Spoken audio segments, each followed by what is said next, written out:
Vamos a centrar nuestra meditación en esta mañana en los versículos del 1 hasta el 14. Ahí es donde vamos a meditar. En un momento vamos a hacer la lectura de este pasaje, pero hermanos, con el conflicto que hubo en Medio Oriente entre Israel y que todavía sigue el problema, Medio Oriente entre Israel y Gaza, hace unos meses, pues tomando en consideración lo que estaba pasando en esta guerra y por las familias que estaban siendo afectadas, pues muchos países, o varios países, mejor dicho, enviaron ayuda o enviaron provisiones, y en la frontera entre Egipto y Gaza había decenas de camiones, grandes camiones, llenos de provisiones, llenos de alimentos, de agua, medicamentos, ropa, pues para la gente que estaba sufriendo ahí en Gaza. Y pues estaban parados, estaban esperando que se les diera la oportunidad de poder pasar para poder entregar pues todos esos productos a fin de ayudar a la gente. El tema de esta mañana es la más grande provisión, la más grande provisión. Cuando hay desastres, cuando hay situaciones críticas, cuando hay guerras, hay países, hay gobiernos, hay grupos sociales que envían ayuda a la gente necesitada. Y tenemos en este pasaje a la persona que tiene y que nos ha dado la mayor provisión jamás pensada. Versículos del 1 al 14 del libro de Génesis, capítulo 22, Génesis 22 del 1 al 14. Ustedes siguen en silencio la lectura de la palabra del Señor. Fíjense bien, hermano, lo que dice este pasaje. No vamos a leer todo el capítulo, nada más del 1 al 14. Dice así: aconteció después de estas cosas que probó Dios a Abraham y le dijo: Abraham, y él respondió: heme aquí. Y dijo: toma ahora tu hijo, tu único, Isaac, a quien amas, y vete a tierra de Moriah y ofrécelo allí en holocausto sobre uno de los montes que yo te diré. Y Abraham se levantó muy de mañana y enalbardó su asno y tomó consigo 2 siervos suyos y a Isaac su hijo, y cortó leña para el holocausto y se levantó y fue al lugar que Dios le dijo. Al tercer día alzó Abraham sus ojos y vio el lugar de lejos. Entonces dijo Abraham a sus siervos: esperad aquí con el asno, y yo y el muchacho iremos hasta allí y adoraremos y volveremos a vosotros. Y tomó Abraham la leña del holocausto y la puso sobre Isaac su hijo, y él tomó en su mano el fuego y el cuchillo, y fueron ambos juntos. Entonces habló Isaac a Abraham su padre y dijo: Padre mío. Y él respondió: heme aquí, mi hijo. Y él dijo: he aquí el fuego y la leña, mas ¿dónde está el cordero para el holocausto? Y respondió Abraham: Dios se proveerá de cordero para el holocausto, hijo mío. E iban juntos. Y cuando llegaron al lugar que Dios le había dicho, edificó allí Abraham un altar y compuso la leña, y ató a Isaac su hijo y lo puso en el altar sobre la leña. Y extendió a Abraham su mano y tomó el cuchillo para degollar a su hijo. Entonces el ángel de Jehová le dio voces desde el cielo y dijo: Abraham, Abraham. Y él respondió: heme aquí. Y dijo: no extiendas tu mano sobre el muchacho, ni le hagas nada, porque ya conozco que temes a Dios, por cuanto no me rehusaste tu hijo, tu único. Entonces alzó Abraham sus ojos y miró, y aquí a sus espaldas un carnero trabado en un zarzal sobre sus cuernos. Y fue Abraham y tomó el carnero y lo ofreció en holocausto en lugar de su hijo. Y llamó a Abraham el nombre de aquel lugar: Jehová proveerá. Por tanto se dice hoy: en el monte de Jehová será provisto. Jehová proveerá, dice en el versículo 14. En esta historia encontramos que Dios prueba a Abraham. Versículo 1 dice que Dios probó a Abraham. Una de las cosas que hace Dios en nuestra vida espiritual es probarnos. Hay una gran diferencia entre probar y tentar. El diablo siempre nos tienta, pero no nos prueba. Dios siempre nos prueba, pero no nos tienta. ¿Entienden la diferencia? Hay una gran diferencia entre probar y tentar. Dios nos prueba con la finalidad de hacernos crecer, de madurar, de poder hacer que nuestra vida experimente más del poder y de la gracia de Dios. Pero el diablo siempre nos va a tentar para mal, para alejarnos de Dios, para destruir nuestra vida o para aborrecer en un momento dado hasta Dios, ¿sí? Y Dios a través de la historia ha probado a todos sus hijos. Probó de una manera muy fuerte a José, el hijo de Jacob. Probó a Abraham, probó también a Job. Y Dios nos ha estado probando también a nosotros. Pero la prueba de Dios siempre es para bien, porque Dios desea bendecirnos, ayudarnos a crecer o incluso a tener un lugar muy importante dentro de su obra, dentro de su iglesia o incluso dentro de la comunidad. Entonces Dios nos prueba. ¿Y qué prueba tan fuerte Dios le dio a Abraham? Porque le dijo, Abraham, quiero que me sacrifiques a tu hijo, tu único, a quien amas. Fíjense bien, hermanos, estas expresiones que Dios le está diciendo a Abraham. Regresemos por favor al texto, versículo 2. Dice el Señor, toma ahora tu hijo, tu único, Isaac, a quien amas. Mire qué expresiones. Hermanos, cuando vemos a nuestros hijos que están enfermos, cuando pasan por un momento difícil en su vida, nos duele, nos pesa, hasta lloramos y clamamos a Dios y le decimos, Dios, ayuda a mi hijo, sácalo de este problema. O mira Dios, por favor, ayúdame a cómo resolver esta situación. Y le pedimos a Dios, pero imagínense, hermanos, la situación tan crítica para Abraham cuando Dios mismo le dice a Abraham, dame tu hijo, dame a tu hijo. El estar pensando, Abraham, de seguro en su mente le vinieron experiencias muy especiales con su hijo cuando nació, cuando lo vio caminar, cuando empezó a dar sus primeros pasitos, cuando le dijo papi, cuando le dio alguna satisfacción, y esos recuerdos llegaron a su mente. Y dice todavía el texto, tu único. En realidad no era el único. Había otro hijo, y ustedes saben quién era. Se llamaba Ismael. Pero el verdadero hijo de la promesa, aquel que iba a recibir las bendiciones de Dios, nada más era Isaac. Y le dice el Señor, dame a tu hijo, tu único, y luego dice Isaac. ¿Sabe qué significa Isaac?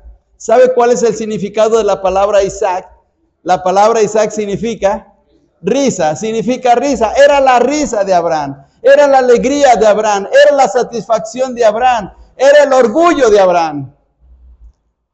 Lo había tenido en su vejez. A los 90 años tenía Abraham cuando vino Isaac.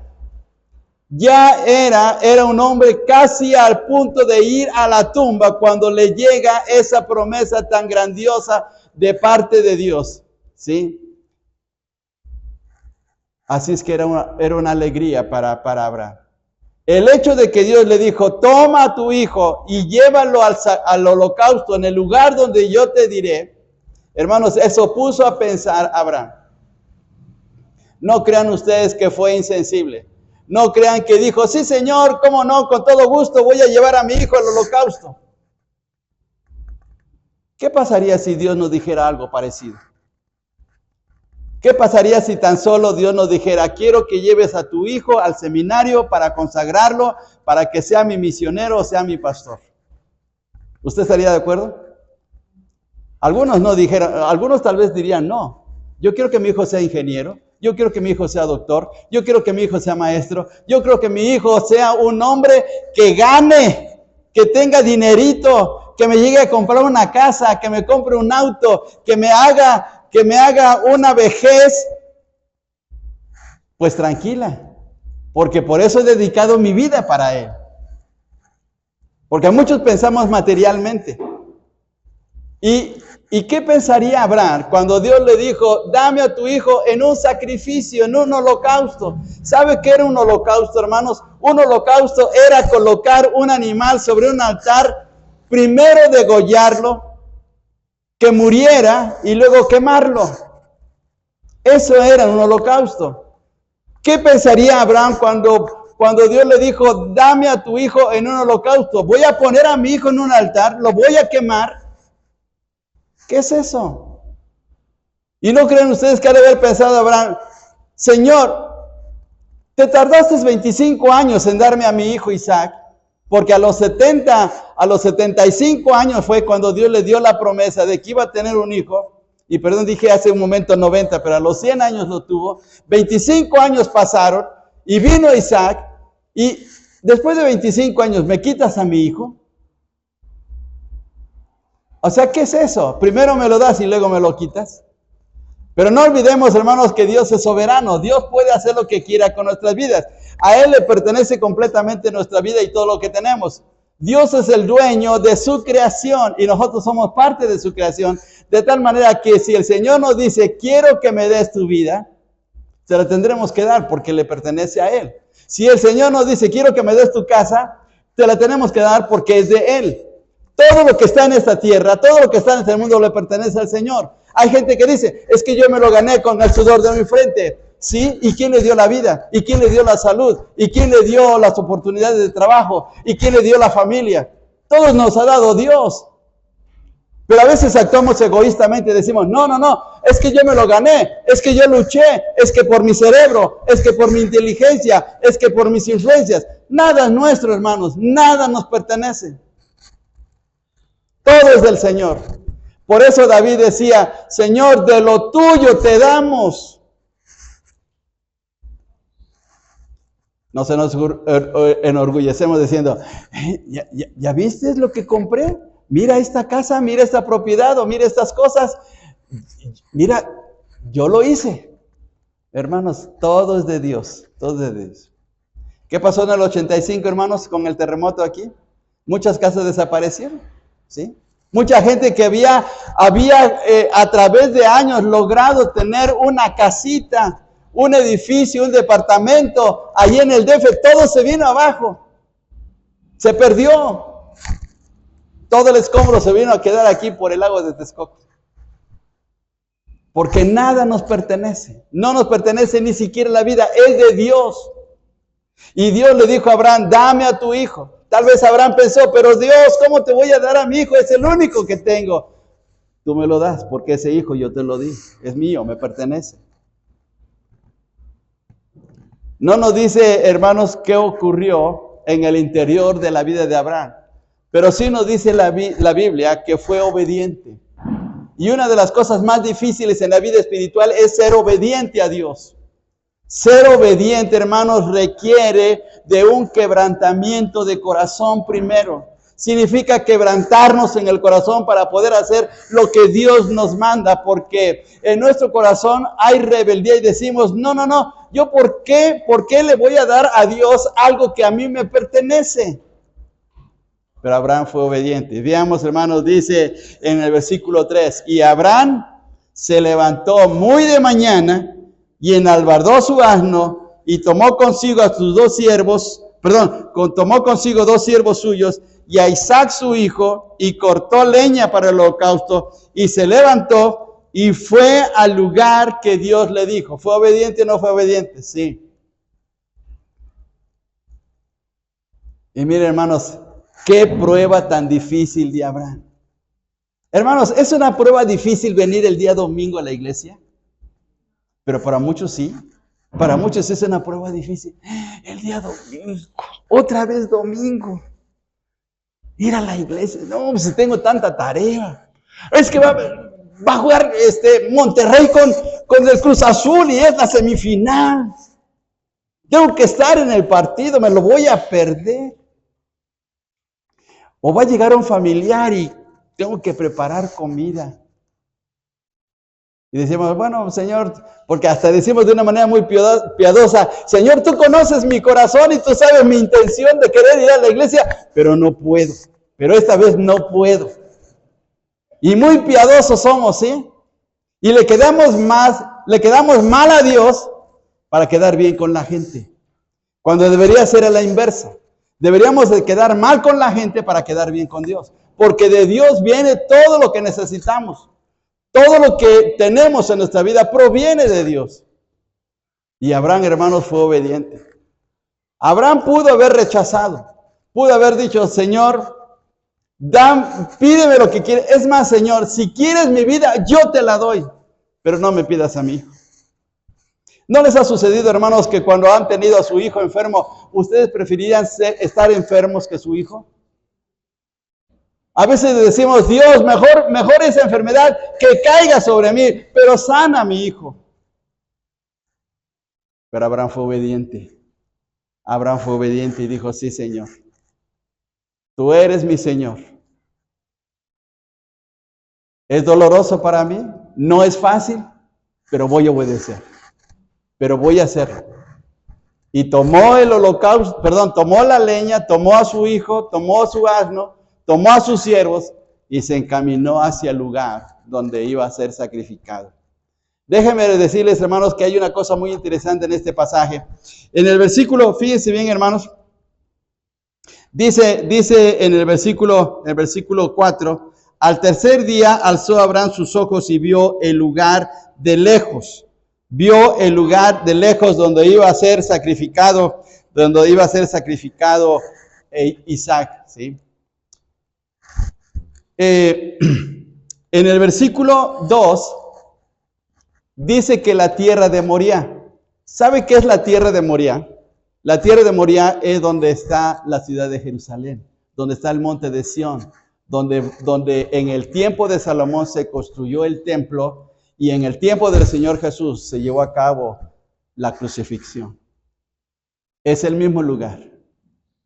Ahí donde llevó Abraham a Isaac para sacrificarlo, siglos después, Salomón construyó el templo y siglos después, en ese lugar, el Señor Jesús fue crucificado. Fíjense, qué interesante, qué cosa tan tremenda, porque Dios se estaba anticipando a lo que iba a ocurrir muchos siglos después. Y Abraham fue obediente. En esa obediencia tan especial de Abraham, Dios hizo algo muy especial para él, pero no solamente para él, sino para todos nosotros, si somos obedientes. Dice en el versículo 14, nos vamos a saltar hasta el versículo 14, y dice, y llamó a Abraham el nombre de aquel lugar, Jehová proveerá. La palabra hebrea, o las palabras hebreas aquí, Jehová proveerá, es lo que tal vez ustedes han visto en alguna tienda, en algún negocio, porque ahora resulta que hay negocios donde les ponen palabras bíblicas, ¿sí? Por ejemplo, Farmacia Betel, o un negocio que le ponen Papelería Shalom, y etcétera, etcétera. Bueno, pues resulta que aquí las palabras son Jehová Jireh. Jireh es el verbo proveer en hebreo. Jehová Jireh, Jehová es el que provee. Jehová es el proveedor. Y hubo una pregunta muy interesante de parte de Isaac, porque cuando iban en el camino, iban rumbo hacia el lugar donde se iba a llevar el sacrificio, Isaac le pregunta a Abraham, y fíjense bien, ¿qué pregunta le hace a Abraham? Le dice, papi, porque le dice, padre mío. La palabra hebrea es Abí. Una A y una B grande, es padre en hebreo. Con la I es mi padre o mi papi. Y le dijo Isaac a Abraham, papi, está bien, vamos al sacrificio, pero ¿dónde está el cordero? ¿Dónde está el cordero? ¿Dónde está el animal que vamos a sacrificar? ¿Ustedes creen que no se le salieron las lágrimas a Abraham cuando iba caminando? Que tal vez él se volteó para que su hijo no lo viera llorar. Porque de seguro que corrieron las lágrimas por el rostro de Abraham diciendo, mi hijo, eres tú el cordero. Tú vas a ir al sacrificio. Dios me ha dicho que tú tienes que estar en el altar. Son los últimos momentos que vamos a pasar juntos. Son los últimos momentos que vamos a estar caminando juntos. Te vas a ir, hijo. Ya no te voy a ver porque tú eres el sacrificio. ¿No le dolería a Abraham? ¿Qué pregunta le hizo? ¿Dónde está el cordero? Pero mire la confianza de Abraham. Miremos la respuesta. Veamos por favor en el versículo 8. Y respondió Abraham: Dios se proveerá de cordero para el holocausto, hijo mío. Dios se va a proveer. Aunque en mi mente pienso que tú vas a hacer, creo por fe que Dios va a proveer. De seguro que en el corazón Dios provee el que tome el lugar de mi hijo. Pero iba Abraham caminando. Y llegaron al lugar, y en la obediencia Abraham preparó el altar, colocó a su hijo. Es una cosa extraordinaria porque Isaac no dijo nada. Isaac no hizo ningún reclamo. Isaac se dejó amarrar por su padre y fue colocado sobre la leña. Miren, hermanos, qué dramático es esta situación.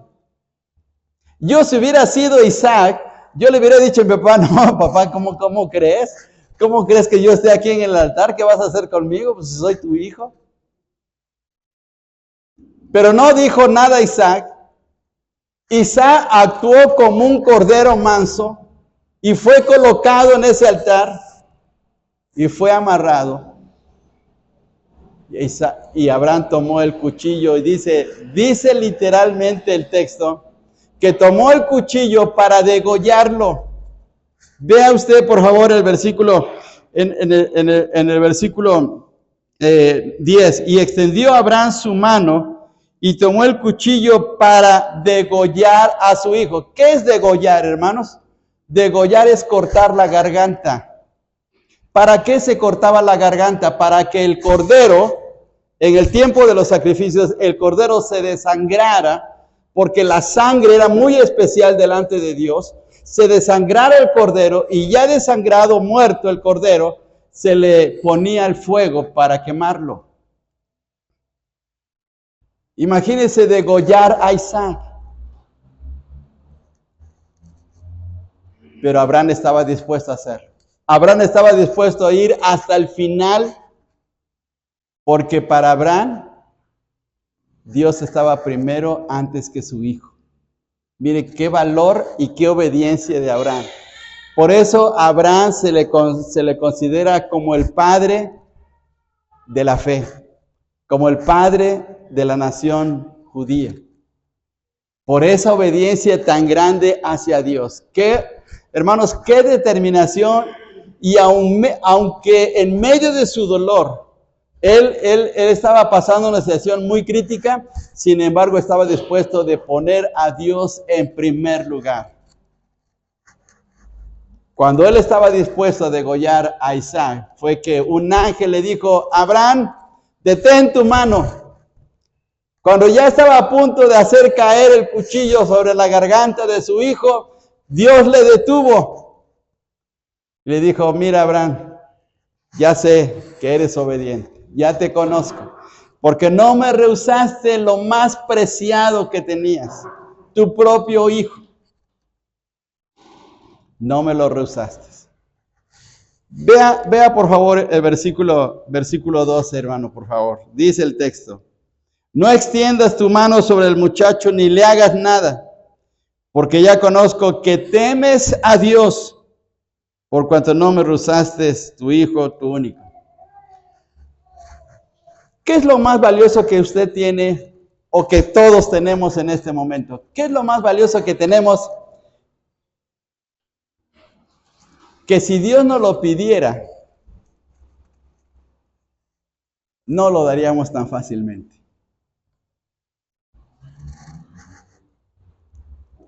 ¿Qué es lo más valioso que tenemos? Mire, casi pensamos en los hijos. Pero alguien tal vez podría pensar: no, mi carro no. No, que te voy a dar mi carro. O mi computadora. O mi celular. No, ¿qué voy a dar, no? Primero muerto. Pero veamos aquí el corazón de Abraham. No era insensible. Abraham no era de palo, como decimos vulgarmente.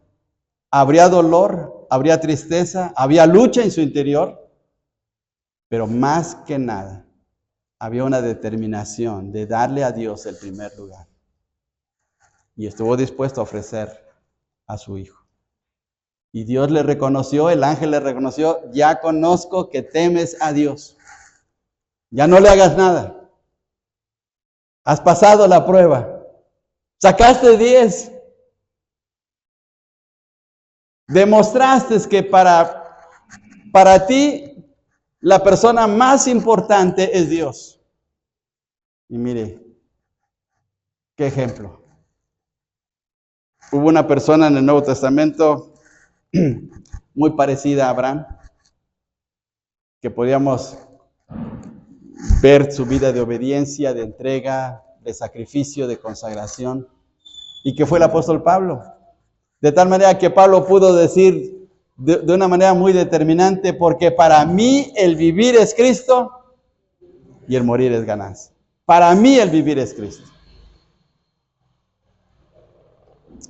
Y Abraham entregó desde su corazón a su hijo y Dios le proveyó. Y aquí viene, hermanos, entonces, la respuesta de Dios.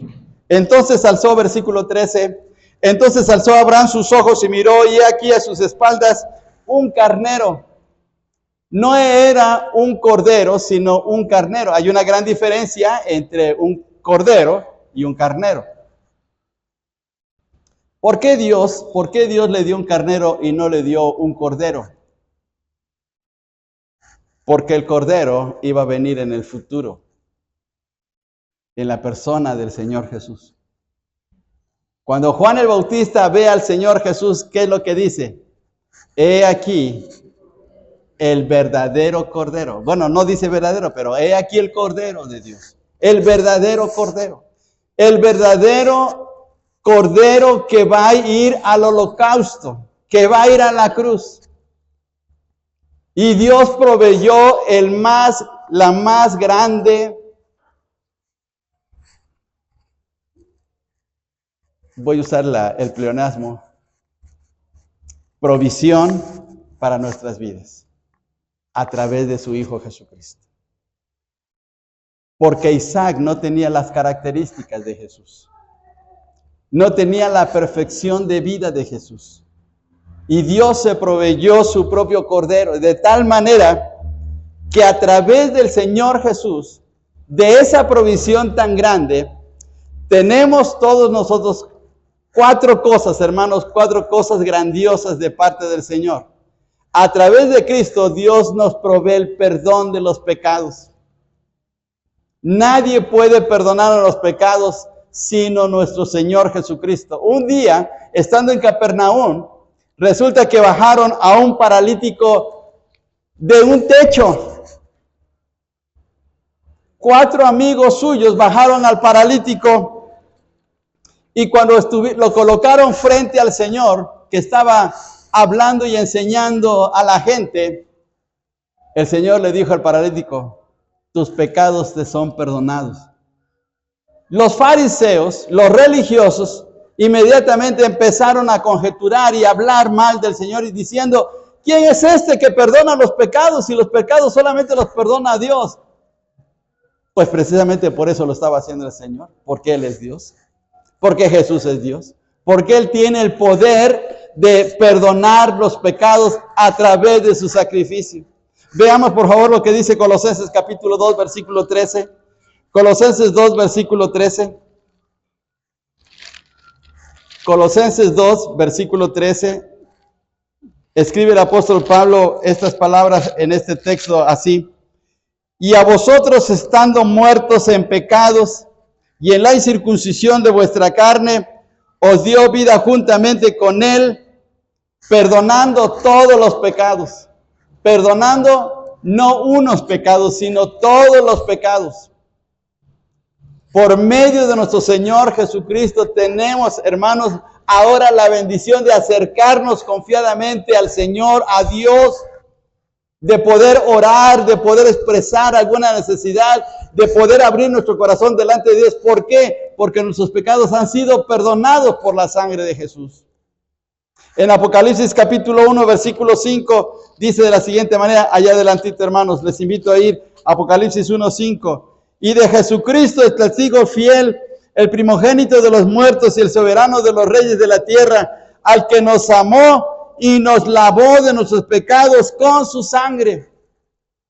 Fuimos limpiados de todo lo malo, de todo lo sucio, de todos los pecadores que éramos por medio de la sangre del Señor. De tal manera que ahora podemos acercarnos confiadamente al trono de la gracia de Dios. Así es que Dios nos provee a través de Cristo el perdón de los pecados. Número 2, nadie más que el Señor Jesucristo puede poner paz en nuestro corazón. Porque a causa del pecado viene la ansiedad, viene la angustia, vienen los temores, vienen los conflictos, vienen las preocupaciones, viene toda una serie de problemas en nuestro interior. Y el único que puede traer la paz a nuestro corazón es el Señor Jesucristo. En Juan capítulo 14, versículo 27, Juan capítulo 14, versículo 27, dice el Señor Jesús, la paz os dejo, mi paz os doy. Yo no os la doy como el mundo la da. No se turbe vuestro corazón, ni tenga miedo. Tenemos temores por el futuro, por las enfermedades, por la economía, por los problemas familiares, por la inseguridad social, por lo que está pasando en el mundo, por la economía y muchas cosas que nos hacen estar alterados. Dice Jesús, no se turbe vuestro corazón. No nos turbemos, porque el único que puede traer la paz y la seguridad a nuestro corazón es el Señor Jesús. La gente sufre. La gente sufre por tantos trastornos que hay ahora en el interior, en su interior, en su corazón. Pero el único que puede traer paz a nuestra vida es el Señor. Dice Pablo, escribe el apóstol Pablo en la carta a los Filipenses capítulo 4, que es la paz que sobrepasa todo entendimiento. Es la paz que Dios nos da a través de su Hijo. ¿Sí? Así es que si queremos tener paz con Dios y paz en nuestro interior, tenemos que tener a Cristo en nuestro corazón. Porque es la única persona que puede hacer que nuestro corazón esté tranquilo, aún a pesar de las situaciones tan difíciles que pasamos. Una tercera cosa es que a través de Cristo tendremos una vida nueva. La vida perdida, la vida difícil y la vida que llevamos en el mundo, una vida de perdición, puede ser transformada por el poder del Señor Jesucristo. De tal manera que, hermanos, recordemos el famoso texto de 2 Corintios 5, 17. De modo que si alguno está en Cristo, nueva criatura es. ¿Por qué una persona alcohólica, por qué una persona teporocha que se queda tirada ahí en la calle puede tener una vida transformada y grandiosa? Pues por el poder de Jesucristo. Nada más. ¿Quién puede vencer las adicciones? Jesucristo. ¿Quién puede hacer de una vida destrozada por el odio, por los maltratos de la vida? ¿Quién puede hacer que sea una vida feliz y llena de satisfacción? Solamente Jesús. Él es la respuesta. No son las terapias, no son las ayudas que recibe la gente. No es lo que el psicólogo puede hacer en la vida de una persona, es Jesucristo que puede cambiar el corazón del hombre. Y es solamente a través de Él que puede vivir una vida transformada y grandiosa. Veamos en el caso del apóstol Pablo, veamos en el caso de María Magdalena, veamos la mujer samaritana, veamos el carácter de Pedro y de Jacobo y de Juan, cómo fueron cambiados de una manera tan tremenda. El Señor Jesús le puso a Jacobo y a Juan Boanerges, que la palabra Boanerges significa hijos del trueno, por el caractito que tenían un carácter explosivo. Y Juan se convierte en el apóstol del amor. Eso no es por terapias, eso no es porque se fue a un club de los optimistas. Es porque Dios cambió su corazón. Y a través de Jesucristo se puede tener una vida transformada. Y la última cosa, hermanos, Dios nos provee a través de Cristo, que es el verdadero Cordero, el perdón de los pecados, la paz interior, una vida cambiada y suplir toda necesidad, necesidad de salud, necesidad de economía, de una buena relación en familia, entre esposos, entre hijos, padres e hijos. El único que puede hacer todos esos cambios y suplir todo eso es el Señor Jesús. Filipenses 4:19 dice, mi Dios pues suplirá todo lo que os haga falta conforme a sus riquezas en gloria en Cristo Jesús. Y no olvidemos lo que vimos en la mañana en la escuela dominical. Jehová es mi pastor y nada me faltará, nada nos va a faltar si confiamos en Él. Y Juan capítulo 6, versículo 11, fíjese bien, ocurrió algo muy especial. Este es el último texto. Juan capítulo 6, versículo 11. Recuerda usted que en este pasaje está la alimentación de los 5,000, que no fueron 5,000, fueron mucho más, pero se mencionan 5,000 hombres. Juan 6, 11 dice, y tomó Jesús aquellos panes, aquellos 5 panes de aquel niño, y habiendo dado gracias, los repartió entre los discípulos, y los discípulos entre los que estaban recostados, asimismo de los peces, cuanto querían. ¿Y sabe cuánto sobró de todo eso? 12 cestas. Sobreabundó la provisión. Porque Él es capaz de proveer todo lo que necesitamos. Nadie más que el Señor puede darnos esa bendición si confiamos en Él, si le aceptamos en nuestro corazón. Si Él está viviendo en nuestro corazón, entonces Él va a proveer todo aquello que nos haga falta. Mi Dios pues suplirá todo lo que os falte conforme a sus riquezas en gloria en Cristo Jesús. Así es que Él es, a través de Cristo, Él es la más grande provisión de Dios para nuestras vidas. Todos los camiones llenos de provisiones que llegaron a Gaza, ¿cuánto tiempo les iban a durar esas provisiones? ¿Unos días? ¿Unas semanas? ¿Unos meses? Pero ¿cuánto va a durar la provisión de Dios a través de Cristo? Por siempre. Porque nunca va a dejar de fluir de Él todo aquello que necesitamos. Porque todo lo de Él es eterno, mientras que lo del mundo es temporal y es pasajero. Mire qué bendición tan grande. Abraham experimentó la provisión de una manera increíble a través de lo que iba a ser para el sacrificio de Isaac, pero a nosotros ahora lo tenemos en Cristo. Mire qué bendición. Démosle gracias a nuestro Dios porque pase lo que pase en nuestra vida, hermanos, el Señor va a suplir cada necesidad.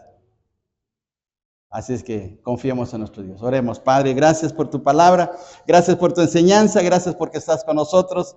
Gracias, Señor, porque a través de tu Hijo nada nos falta. Ayúdanos a ser de corazón sensible. Ayúdanos, Señor, a que nuestra fe no mengüe y poder, Señor, cada día caminar confiando completamente en tu provisión. Gracias porque eres bueno con nosotros. Gracias por lo que estás haciendo en esta tu iglesia, en este tu pueblo, porque de verdad tú eres bueno con nosotros. Te amamos y te adoramos en Cristo Jesús. Amén. Dios les bendiga, hermanos.